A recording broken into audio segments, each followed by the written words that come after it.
আসসালামু আলাইকুম সবাইকে। অনার্স চতুর্থ বর্ষের শিক্ষার্থীবৃন্দ সবাই কেমন আছো? আশা করছি সবাই অনেক বেশি ভালো আছো। আজকে আমি তোমাদের সাথে সৈয়দ ওয়ালিউল্লাহর মৃত্যুযাত্রা গল্পটি নিয়ে আলোচনা করব। মৃত্যুযাত্রা গল্পের কাহিনী এবং এর চরিত্রগুলো সম্পর্কে তোমাদেরকে বলবো। প্রথমেই আমরা মৃত্যুযাত্রা গল্পের চরিত্রগুলো সম্পর্কে জানব। মৃত্যুযাত্রা গল্পে অনেকগুলো চরিত্রের সমাহার রয়েছে। তিনু, করিম, আসগর, ময়না, আনু, তোতা, হাজুর বৃদ্ধ বাবা-মা, মতিন নাপিতের বউ কমলি এবং হালুর মা। এখন আমরা মৃত্যুযাত্রা গল্পের কাহিনী সংক্ষেপে জানব। মৃত্যুযাত্রা গল্পটি ১৯৪৩ সালের দুর্ভিক্ষের পটভূমিতে রচিত। দুর্ভিক্ষের সময় গ্রামের মানুষ না খেতে পেয়ে মারা যেতে লাগল। নিশ্চিত মৃত্যু থেকে বাঁচার জন্য গ্রামের সকল মানুষ এক মুঠো ভাতের আশায় মতিগঞ্জের দিকে রওনা হয়। মতিগঞ্জ যেতে একটি নদী পার হতে হয়, কিন্তু নদীর তীরে যেতেই রাত হয়ে গেল। তাই সবাই নদীর পাড়ে রাত কাটানোর জন্য প্রস্তুতি নেয়। ক্ষিধায় শিশুরা চিৎকার করতে থাকে, কিন্তু সকাল হতেই নেমে আসে বিপদ। শুরু হয় মৃত্যুযাত্রা। সকালে হাজুর বৃদ্ধ মা মারা যায়। তাকে দাফন কাফন না করে কি করে সবাই মতিগঞ্জে যাবে?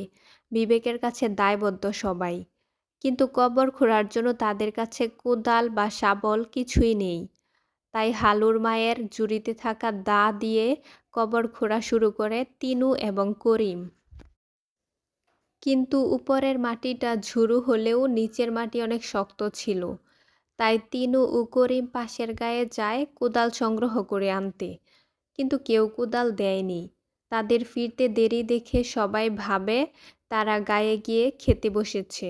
তারপর সবাইকে মিথ্যা প্রমাণ করে তিনু ও করিম খালি হাতে ফিরে আসে। অবশেষে গায়ের কয়েকজন দরদি যুবক এসে হাজুর মায়ের দাফন কাফনের ব্যবস্থা করে, কিন্তু এগুলো করতে করতে রাত হয়ে যায়। তাই আজকেও তারা মতিগঞ্জে যেতে পারল না। অবশেষে তিনু বলল সে একটা চৌধুরী বাড়ির কথা শুনেছে, সেখানে গেলে হয়তো সবাই এক মুঠো খেতে পারবে। তাই রাত্রেই সবাই রওনা হলো। কিন্তু আবারও দ্বিতীয় মৃত্যু হলো। হাজুর বৃদ্ধ বাবা মারা গেল। এই মৃত্যুতে সবাই বিরক্ত হলো। প্রথম মৃত্যুতে সবাই বিবেকের কাছে দায়বদ্ধ হলেও দ্বিতীয় মৃত্যুতে কারো মনোবিকার জাগ্রত হয়নি। শেষ পর্যন্ত সবাই তাকে ফেলে রেখেই চৌধুরী বাড়ির উদ্দেশ্যে রওনা হলো। গল্পটি ভালো লাগলে সবাই লাইক, কমেন্ট এবং শেয়ার করবে, আর শেয়ার করে তোমাদের বন্ধুদের মাঝে ছড়িয়ে দেবে। আর বাংলা সাহিত্যের সকল নাটক, উপন্যাস, ছোট গল্পের কাহিনী সংক্ষেপে জানতে আমার ইজি বাংলা টিপস চ্যানেলটাকে সবাই সাবস্ক্রাইব করবে এবং আমার পাশে থাকবে। সবাই ভালো থেকো। ধন্যবাদ সবাইকে।